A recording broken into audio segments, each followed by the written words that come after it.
most gracious thank you to the Florida State University Alumni Association for this most prestigious award. They asked me to tell you a story. So my story began 48 years ago, in 1968, while finishing my graduate degree at the University of Washington, that I was interviewed by Ms. Agnes Salisbury, the Assistant Dean of the College of Nursing. However, it was in 1963 that I met Ms. Salisbury and Ms. Vivian Duxbury, the original Dean of the School of Nursing. I had been elected the second Vice President of the State Student Nurses Association of Florida. And because of segregation, I could not be housed in the hotel with the other students. So I stayed at the home of the executive director, along with Ms. Salisbury and Ms. Duxbury. 5 years later, Ms. Salisbury came to Seattle on business for FSU, and she requested that I come to her hotel for dinner and an interview. My specialty is public health nursing with a minor in preventive medicine, and she said she also needed a medical surgical faculty member. So I brought Ann Belcher, one of my classmates, with me. We practiced our answers to questions on our philosophy of teaching, what our teaching methods would be at FSU, and what committees would be important for us to be on, and so on.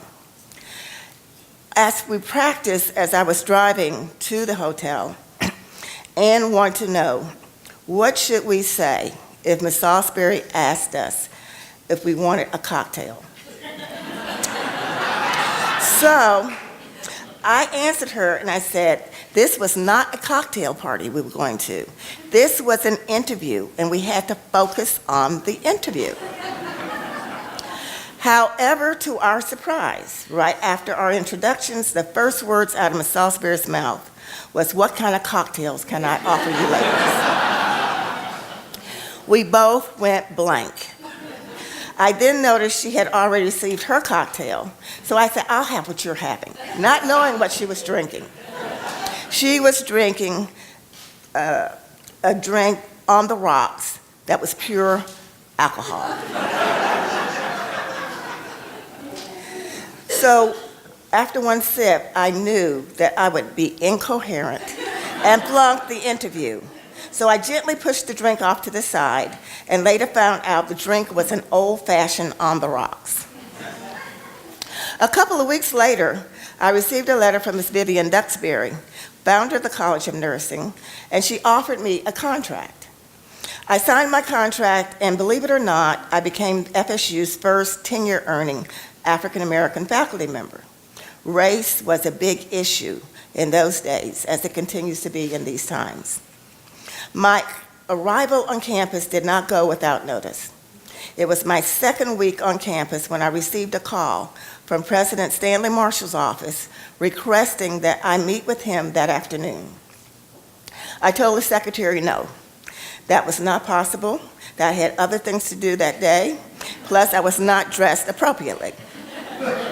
That was a Friday, and the faculty were trying to tidy up our offices housed in 4 condemned buildings.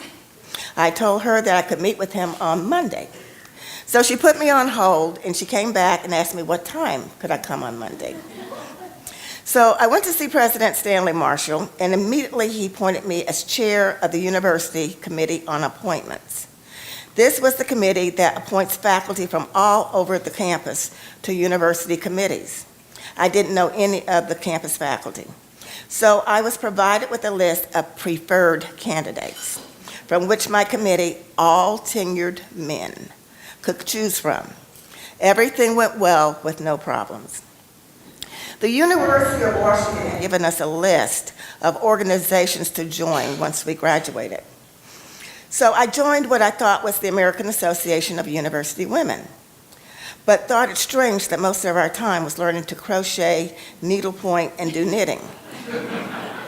So Ann said maybe we were supposed to join as it would help relieve the stress being new on the job. However, one day after class, I met 2 women, Dr. Daisy Flory and Sarah Shrigley. They wanted to know why we hadn't joined the AAUW. I told them we did. They said they never saw us in the meetings. I said, we never saw you. After much discussion, we found out we had joined the wrong group.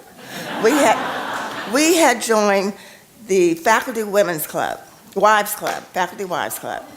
They never talked about their husbands, and conversations focused on social events. Not long after joining the AAUW, I became the first African American president of the AAUW chapter in Tallahassee, Florida. My journey did not end when I retired in 2003. Friends and colleagues made sure that I stayed involved and active in pertinent matters. One such pertinent matter was being active in the Association of Retired Faculty. Max Carraway, Sandra Rackley, Beverly Spencer, Fred Stanley, and DeWitt Sumners was one of many cheerleading squads that supported me as membership chair, vice president, president, and I thought I was finished, and they told me I had to be a past president. I am continuing my role as docent for the President's House, again as a member of a group of first, meeting and greeting people of importance to the community and to Florida State University has been a pleasure. Throughout this interesting, challenging, and rewarding journey, I had excellent mentors. Most of them are no longer here: Dr. Daisy Flory, Dr. Phil Fordyce, Dr. Russell Kropp, and Dr. Fred Stanley, to name a few. I learned a lot from them, and I had fun in the process. Thank you.